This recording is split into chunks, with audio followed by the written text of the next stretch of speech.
The best beef pares I have ever made in my life. This is a very succulent dish. Sauce pa lang, ulam na. And it is partnered with my very special egg fried rice. This will be only part 1 of my beef pares recipe. The second beef pares will be another way of serving it. So watch out for that. Let's now start to make this dish. To start, on a boiling water, we will boil 1 kilo of beef brisket cut into thick cubes around 1 inch thick. There. And we're going to boil this until the redness is gone. So, pakukuluan lang natin siya hanggang mawala na yung pula niya sa karne nito o yung dugo niya. Okay, so we're going to cover this and maybe boil this around 15 to 20 minutes. Okay, so after 15 to 20 minutes, as you can see, yung broth niya, there's scum. Okay, so we don't need this broth, and we're going to drain this and throw away the water. Now, on a hot pan, I heated around 3 tablespoons of cooking oil. And then, we will add 1/2 bulb of chopped garlic. So, when we're making beef pares, kailangan maraming bawang siya. So, we're going to toast this until it is cooked. And then, we will add 1 large red onion slice. Yan. So, lulutuin lang natin siya hanggang okay na. And then, this is 2 thumb size of ginger or luya cut into strips. Yan. So, we're going to saute this until it becomes fragrant. And now, we're adding 2 teaspoons of black peppercorns. And then, we will now bring back the beef brisket that we boiled a while ago for 20 minutes. Ayan, so hindi pa siya that soft. Okay, so we're going to boil this later on. Now, we're going to add 1 teaspoon of 5 spice powder. So you can find this in supermarkets. If not, I bought it in Shopee. It's very cheap. And then we will add 4 pieces of star anise. Ayan, yung nakikita nyo mukhang stars. Ayan yung star anise. And then 1/4 cup of soy sauce. Ayan. So at this point, very flavorful talaga ang ating beef pares. And this is not yet the last. Okay, and then we will add 2 tablespoons of oyster sauce.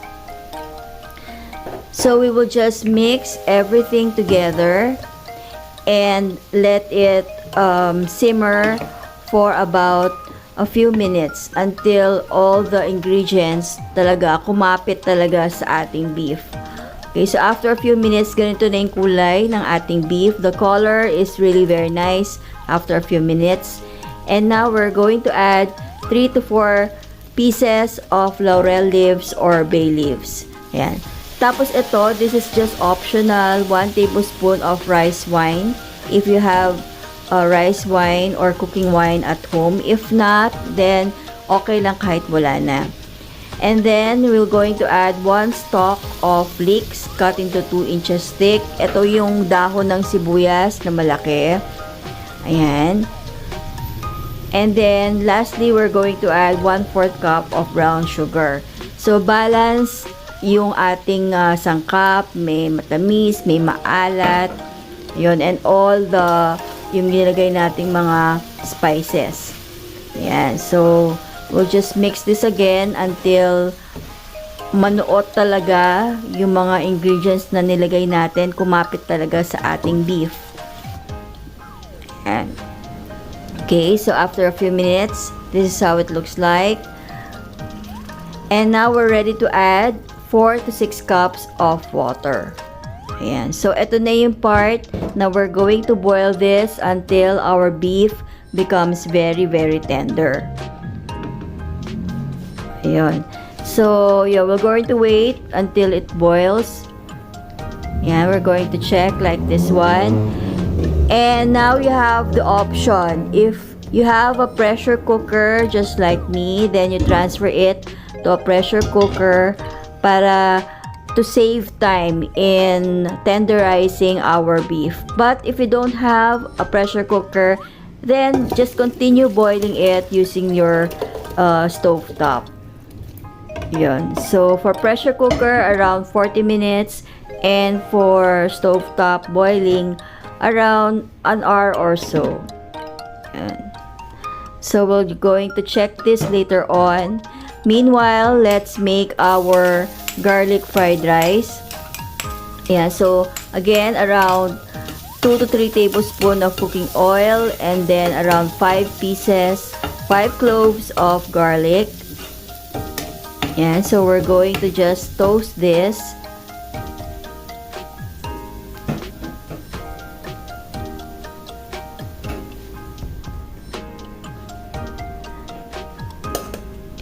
Yeah, so after toasting this for about a minute or two, we're now going to add our day-old rice. Yon. So yung kanin lamig natin, this is around 3 to 4 cups of day-old rice. Yeah, so we're just going to mix this with our garlic.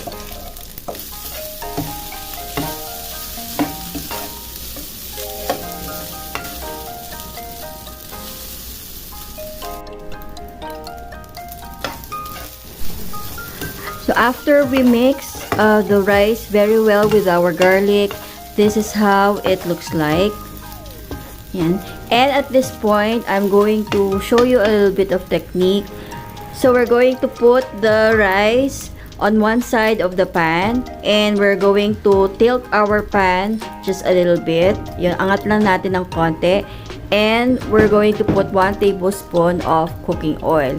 Ayan. So angat lang natin ng konti yung pan para hindi maghalo yung rice.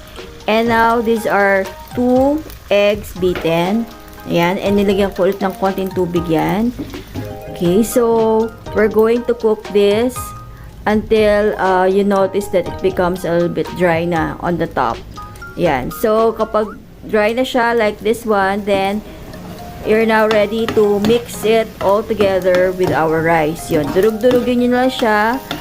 Ayan, durug-durugin nyo lang and mix it very well with your rice. Ayan, so after a few minutes, ganito na siya. This is how it looks like. And we're going to season this. So again, I'm going to show you another cooking tip. Okay, so we're going to put 2 tablespoons of soy sauce. But as you can see, I'm not going to put it inside the rice, but outside the rice. Okay, so that the soy sauce will go all through our rice. Kasi kapag diretso lang sa rice yung soy sauce, then konting toyo mapupunta sa mga rice kernels. Okay, and then we're going to add the spring onions.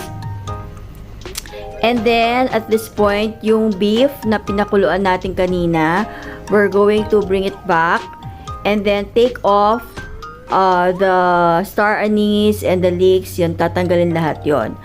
Okay, so clear na ngayon yung ating soup. Our soup is clear now. Okay, and the beef is also very tender at this point. Kasi 40 minutes siya sa pressure cooker. Okay, so on a high heat, we're going to put half cup of water plus the cornstarch. We mix it together. Yun yung ating cornstarch slurry. Okay, and then after a few minutes on high fire, ayan, medyo lumalapot na yung ating sauce. Ayan. So, ganyan lang siya. Huwag naman sobrang lapot. Yung, just a little bit thick. Yun. And then, at this point, we're going to taste, of course, our beef pares. Just make sure when you taste the beef pares, the taste or the seasoning is okay with you. Yeah. So, we're going to mix this again for the last time. Yeah. So, this is how our beef pares should look like. Yan. And then, yeah, that's how I plated it with a cup of garlic fried rice, and then I serve it with some lemon and some chili. Yun. So, may mga kalamansi and labuyo for the spiciness. Ayan. So, as you can see, that's our finished product, and I'm sure you're gonna love this.